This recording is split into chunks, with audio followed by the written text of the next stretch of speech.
à Munich. Alors, j'ai vu que Madame Bachelry était là et donc elle va voilà, pouvoir activer sa caméra. C'est super. Le son aussi, Le son s'il aussi. vous plaît. Hein, donc, là, on est en CM2. Hein, le Exactement. Est-ce que vous projet m'entendez? s'intitulait Des liens au sein de la classe grâce au langage entremêlé des arts, de la littérature et de la danse. C'est tout un programme. Vous êtes Bonjour, parti, bonjour. pardon. Allez-y. Non, non, allez-y. Je voulais juste savoir si on m'entendait et si on me Ah, c'est voyait. parfait. Voilà, bah, En très tout bien. cas, pour moi, c'est parfait. J'espère que pour tout le monde aussi. Une exposition de JR. Voilà, donc moi j'ai une classe de CM2 de 24 élèves. Dans cette classe, il y a 11 langues parlées différentes, mais ils sont tous francophones. Ils ont tous une maîtrise quand même plutôt bonne du français. Ils ne sont pas tous germanophones, par contre. Certains sont grands débutants en allemand.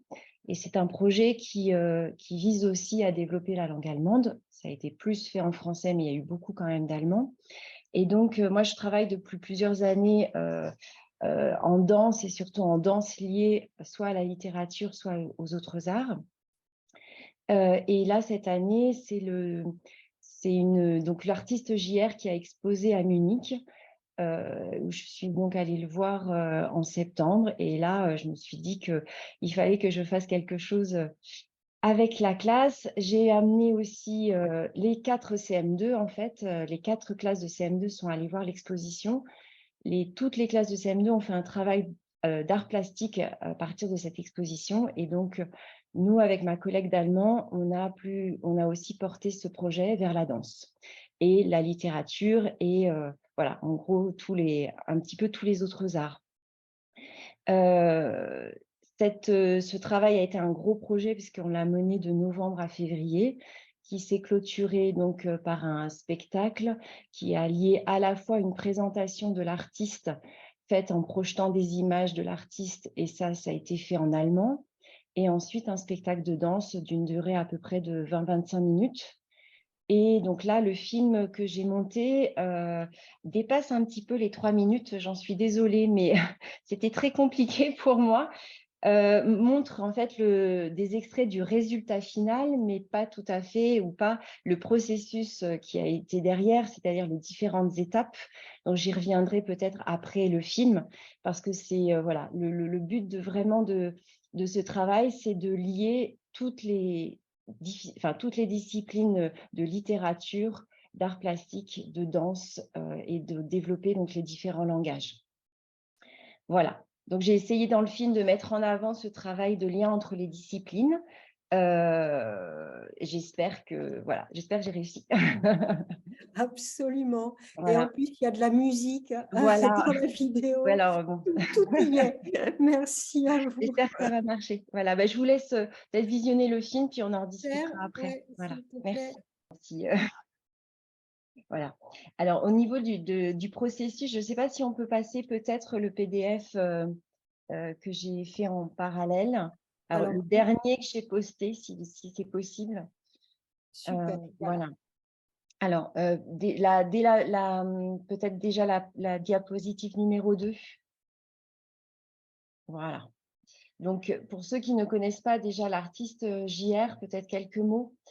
C'est un artiste donc français qui a commencé par faire des tags dans la rue et qui a décidé, lors de certaines manifestations en France il y a quelques années dans les banlieues, de prendre en photo ses amis de sa banlieue pour les afficher dans les rues de Paris. Et donc, en fait, il en a fait après son métier. Il est devenu donc photographe et son but à lui, c'est de montrer les invisibles, en fait, tous les gens qui ne sont pas visibles, de les exposer dans la rue, à la fois pour qu'ils deviennent visibles, mais aussi, et ça c'est très important aussi, il souhaite que les spectateurs, ceux qui sont devant la photo, tissent des liens entre eux aussi en discutant des photos qu'il met sur les murs. Et on voit par exemple en bas à gauche, enfin au milieu plutôt, une photo d'un travail qu'il a effectué sur le mur qui sépare la Palestine et l'Israël, où il a mis des photos de chaque côté. Et quand on regarde des films qu'il a fait de cette expérience-là, on voit que les gens discutent entre eux, parlent entre eux. Et donc, je suis partie de cette idée, à partir de cette exposition, de travailler sur la symbolique du mur, mais aussi j'existe, je m'affiche, et donc quelque part, qu'est-ce que c'est qu'une photo et qu'est-ce que je donne à voir, moi, quand je me mets en scène ou quand on me prend en photo, et puis aussi tisser des liens. Donc, dans la chorégraphie, en fait, c'est ce qu'on appelle lire une œuvre avec les yeux de la danse, et on s'appuie voilà, sur les mots mur, tisser des liens, se relier et dialoguer. Voilà. Ensuite, ce travail-là, donc on peut passer à diapositive numéro 3. J'avais commencé, voilà, il s'est fait à partir aussi d'œuvres donc de la littérature de jeunesse. Alors malheureusement, sur la thématique du mur, on va plutôt vers des œuvres un peu plus, voire cycle 1 même, hein, La Brouille, ou le livre qui est en bas à droite de Philippe Kemeter, Le Mur. Mais il se trouve qu'une lecture par des CM2 a été très intéressante, parce que toutes ces œuvres-là montrent une symbolique du mur très différente. Donc, entre La Brouille ou Okilélé, qui sont des albums très connus, on voit que le mur n'a pas du tout la même symbolique. Voilà.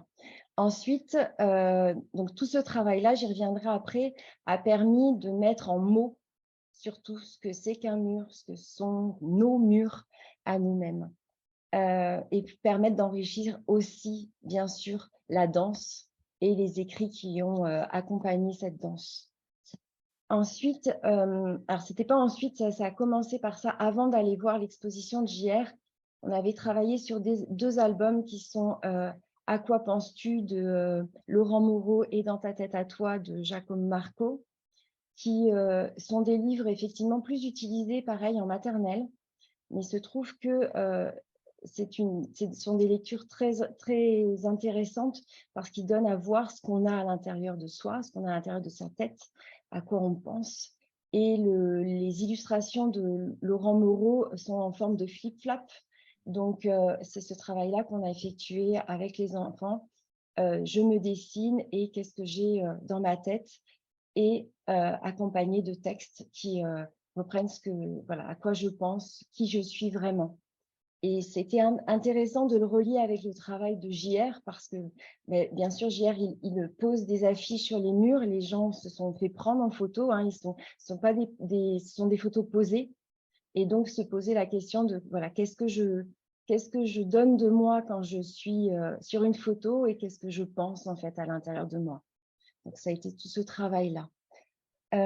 Ensuite, ou en parallèle plutôt, parce que tout s'est fait un petit peu en parallèle, ce qui a été un peu voilà, c'est le gros travail, à partir de structures de poèmes.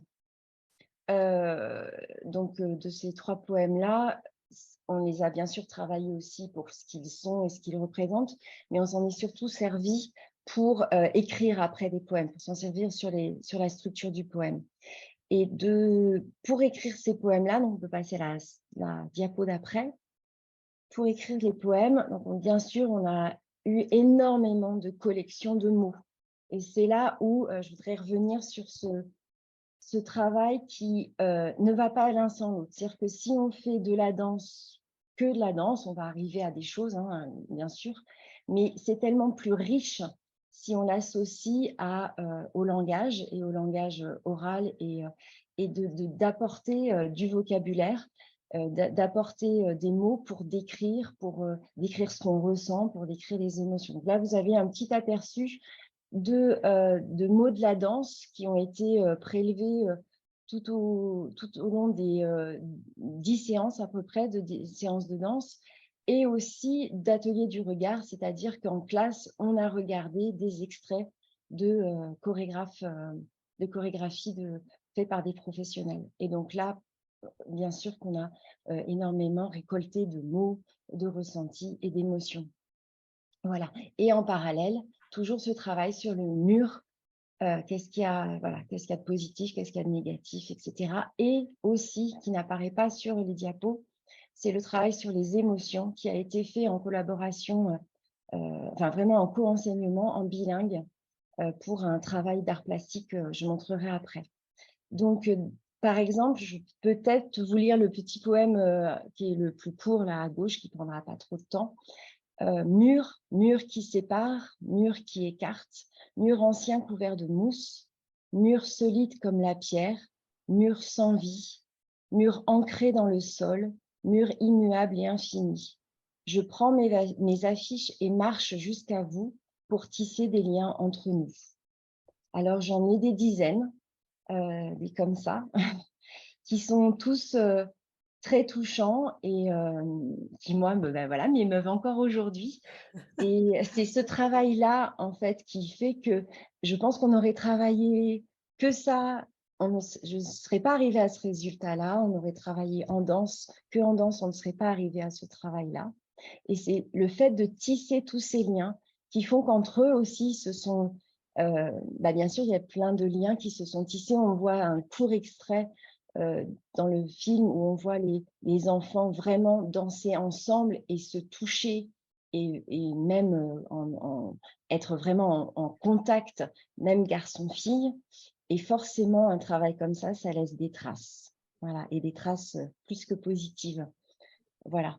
On peut avancer donc sur les créations plastiques qui ont été faites. JR, il a un projet qu'il appelle,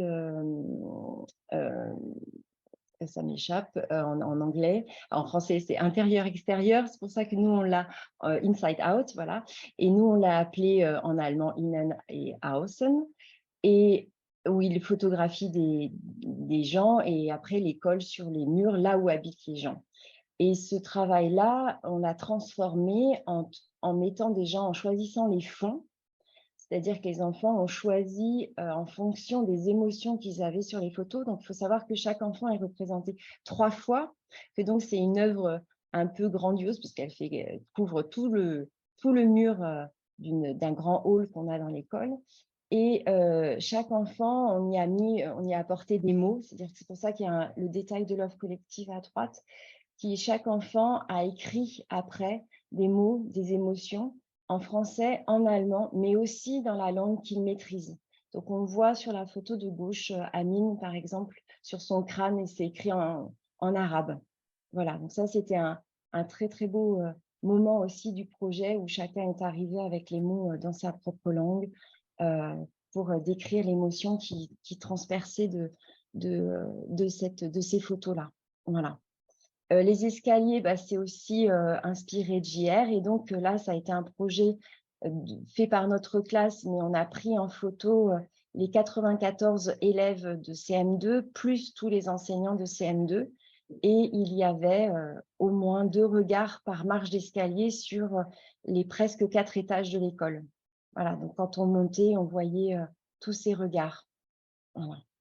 Les autres classes de CM2, alors je ne les ai pas mis sur le diaporama, mais ont aussi fait des œuvres sur ce projet-là. Donc, ça a vraiment été un projet tous les CM2.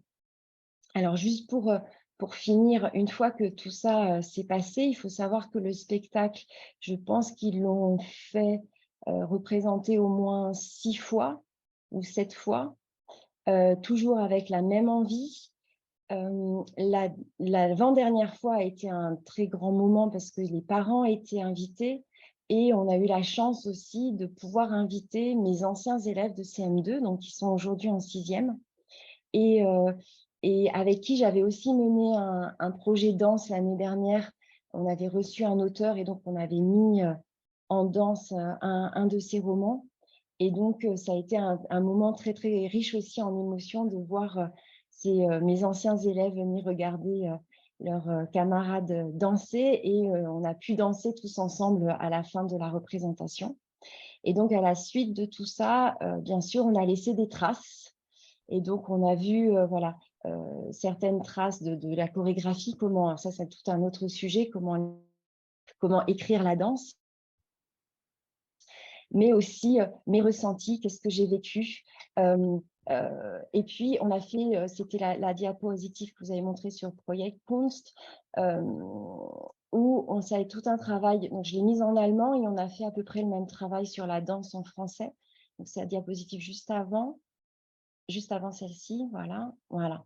En fait, on a fait un travail collectif enfin, individuel, puis par groupe, puis collectif, d'essayer de rechercher, de trouver toutes les idées. Donc, on voit par exemple les difficultés rencontrées dans ce projet, qu'est-ce que j'ai appris, qu'est-ce qui m'a marqué, qu'est-ce que j'ai préféré. Et on a rassemblé toutes leurs idées, c'est pour ça qu'après c'est tapé. Et chaque enfant, après, pouvait surligner ce qui lui correspondait le plus. Et ce travail-là a été fait donc, par ma collègue en allemand. Et en parallèle, moi, je l'ai fait sur la danse. Voilà, sur ce bilan de qu'est-ce que je retiens.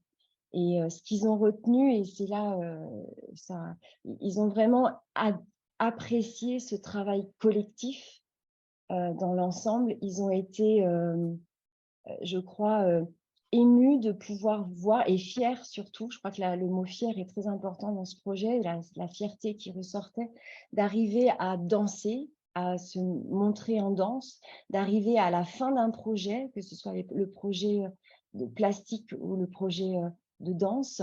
Ça a été long, ça a été dur quand même parfois pour eux. Et cette fierté d'arriver à se toucher, ce sont vraiment des choses qui sont ressorties de leur bilan. Voilà, alors j'ai sans doute pas tout dit, mais je vais m'arrêter là. Oui, alors moi j'ai quand même une question, même s'il est Mm. déjà 10h03, pour amener finalement tout le monde, parce que j'imagine qu'il y a des élèves qui sont, et ça va faire écho au projet d'après, où il était question de désinhibition dans la production d'écrits, pour passer à la danse, à l'expression corporelle. Je pense que c'est pas facile pour tous les élèves.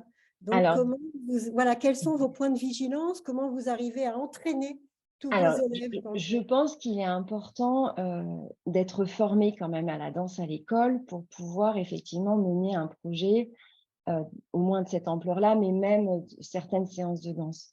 Depuis que je fais danser des élèves, je n'ai jamais eu un refus. Alors, ça peut être un refus au départ, mais petit à petit, tout au long des séances, ça va être la façon dont on leur présente. Alors, je vais être très concrète. En CM2, il faut qu'à la fin de la première séance de danse, les enfants soient éreintés, fatigués et qu'ils aient fait du sport. Voilà. Donc, on leur montre que la danse, ça peut être sportif et ça peut être… voilà, ça, c'est pour moi un premier élément pour les CM2 très important, mais aussi et en parallèle, et c'est aussi extrêmement important, qu'on a donné de soi. C'est-à-dire que ma parole, mon geste est important et j'existe et je suis là. Voilà. Et lors de la première séance de danse, enfin les premières séances de danse, moi je danse aussi, je fais la consigne avec mes élèves et je me mets même dans une bulle, c'est-à-dire je fais comme si je les regardais pas trop. Voilà, je danse pour moi, je danse et, et petit à petit, voilà, les enfants dansent. Et puis après, il y a tout un processus de danseurs, spectateurs, on se regarde. Voilà. Mais c'est aussi en mettant des mots, c'est aussi en parlant. Et là, c'est vraiment une grande réussite, c'est-à-dire que tous les élèves ont dansé, tous les élèves ont participé, tous les élèves ont produit à la fois de l'écrit et des productions plastiques, tous. Que ce soit des enfants en extrême difficulté ou que ce soit aussi, voilà, j'ai une petite fille qui a une myopathie dans ma classe, par exemple, qui a dansé pour le plus grand bonheur. Voilà. Merci à vous, un grand bravo.